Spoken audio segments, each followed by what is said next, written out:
Bismillahirrahmanirrahim. Assalamu alaikum. I am Sarhan and I am here with a new topic. Today we will discuss about pair of words or the words often confuse the students. आज का हमारा मौजू पेरा words है या ऐसे अल्फाज जो अक्सर तालिब इल्मों को कन्फ्यूज़ कर देते हैं, जिन्हें हम पेरा वर्ड्स भी कहते हैं। तो इसके बारे में गुफ्तगू करेंगे। तो चलिए आगाज़ करते हैं। आओ मेरे नाल।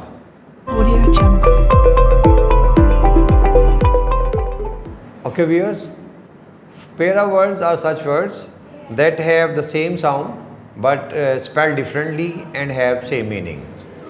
Para words ऐसे अल्फाज होते हैं जिनका स्पेलिंग जो है वो डिफरेंट होते हैं, लेकिन उनकी when we pronounce these words they have the same sounds, कि जब हम उन्हें बोलते हैं तो उनकी साउंड जो है वो एक जैसी होती है, लेकिन उनके स्पेलिंग डिफरेंट हैं, उनके मीनिंग डिफरेंट होते हैं। तो आज हम पिक्टोरल व्यूज़ की मदद से, पिक्चर्स की मदद से हम ये समझने की कोशिश करेंगे कि पेयर ऑफ वर्ड्स के मीनिंग डिफरेंट जो है वो कैसे हो सकते हैं। तो आज का हमारा पहला लफ्ज़ है पेयर, जो है वो है वीक। वीक WEA के वीक एंड WEE के वीक। आज मैं आपको इन वर्ड्स को याद करने के एक मैजिकल ट्रिक्स भी बताऊंगा, और ये ट्रिक्स आप खुद भी जो है वो देख सकते हैं, खुद बना सकते हैं। ये कोई इतने मुश्किल नहीं होते। अपने ज़हननशी करने के लिए वर्ड्स को हम ये ट्रिक्स जो हैं वो ढूंढते हैं। जैसे मैंने वीक और वीक को देखा कि एक वीक जो है उसमें डबल ई है और एक में सिंगल ई है। तो जिसमें डबल ई है वो ज़्यादा ताकतवर हो गया और जिसमें सिंगल ई है वो कमज़ोर हो गया। तो WEA के वीक का मतलब कमज़ोर हो गया और दूसरे वीक का मतलब जो है वो हफ्ता हो गया। इसी तरह से हम उनको तस्वीर देखेंगे तो हमें पता चल जाएगा कि वीक का मतलब WEA के वीक का मतलब कमज़ोर है और दूसरे वीक का मतलब जो है कल हफ्ता है। इस तरह से आगे हमारा जो है वो लफ्ज़ है एक्सेप्ट और एक्सेप्ट। आप तस्वीर में देख सकते हैं कि एक्सेप्ट का मतलब to say yes, to believe, to receive, कि शेक हैंड किया जा रहा है, इसका मतलब है कि एक चीज़ को एक्सेप्ट किया जा रहा है। और दूसरे एक्सेप्ट का मतलब है कि इसके सिवा, कि बाकी चीज़ों को छोड़ के एक के सिवा जो है, तो सिवाय इसका मीनिंग है। एक्सेप्ट का मतलब सिवाय। Not this one, you may say that not this one only, कि सिवाय इसके, सिर्फ इस एक को छोड़ के बाकी चीज़ें जो एक्सेप्ट है। इससे अगला वर्ड लफ्ज़ है एक्सीड और एक्सीड।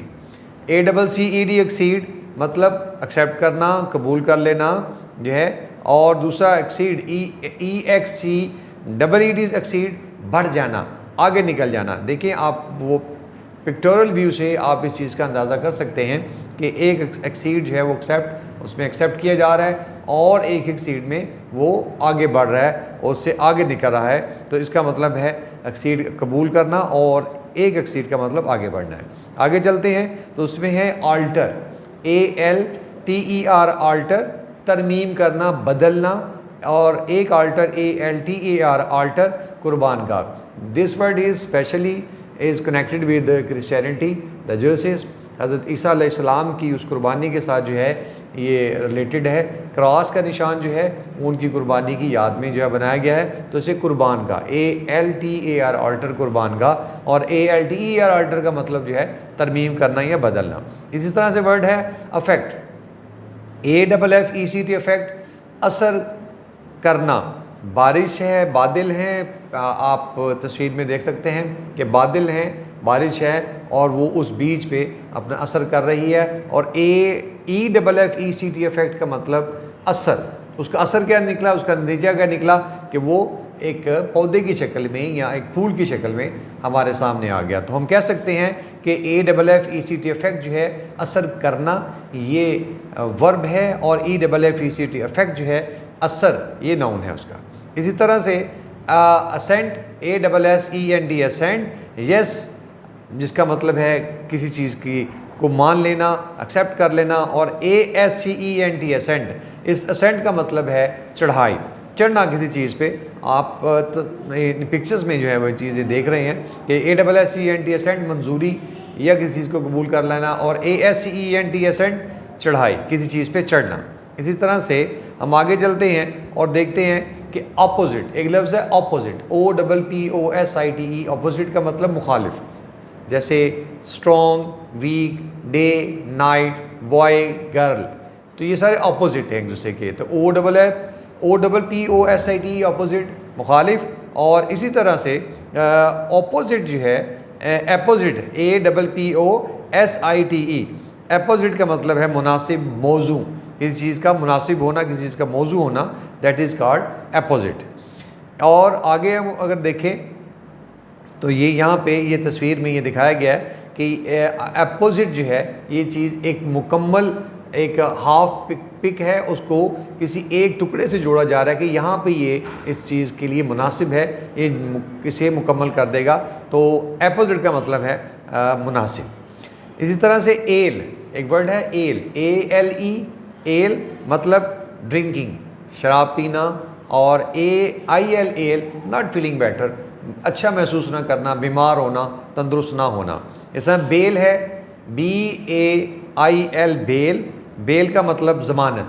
इसको याद करने की एक टिप ये भी है कि अगर आप बेल के साथ जेल के स्पेलिंग जोड़ दें, BAIL बेल, और उसके अपोजिट पे रखें जेल, JAIL जेल, तो ये जेल से ही इंसान की बेल होती है, वहीं से ज़मानत होती है।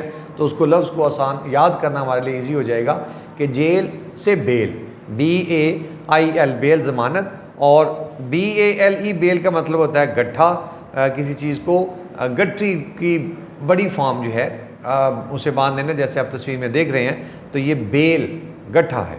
इसी तरह से हम देखते हैं बियर, BEAR, बियर का मतलब रीच या बर्दाश्त करना भी इसका मीनिंग हो सकता है।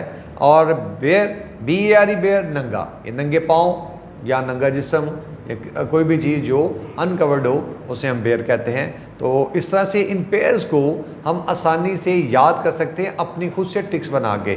एक और टिप मैं आपको बताता चलूँ कि डोज, DOSE, डोज का मतलब दवाई, खुराक जिसे हम कहते हैं, मेडिसिन से रिलेटेड है। और DOZE डोज, अब इसको हम कैसे याद रखेंगे कि अगर आप स्मॉल z को देखें तो उसमें वो लगता है जैसे कोई शख्स जो है वो नींद में है, जो सो रहा है। तो सोना और ऊँघना ये दोनों एक दूसरे के वर्ड जो हैं करीब हैं। तो DOZE डोज ऊँघना, DOSE डोज खुराक, दवाई की, मेडिसिन से रिलेटेड जो चीज़ होती है। हमने इन पिक्चर्स की मदद से जाना कि किस तरह हम पेयर ऑफ वर्ड्स को आसानी से याद कर सकते हैं, खुद से अपनी ट्रिक्स बना के।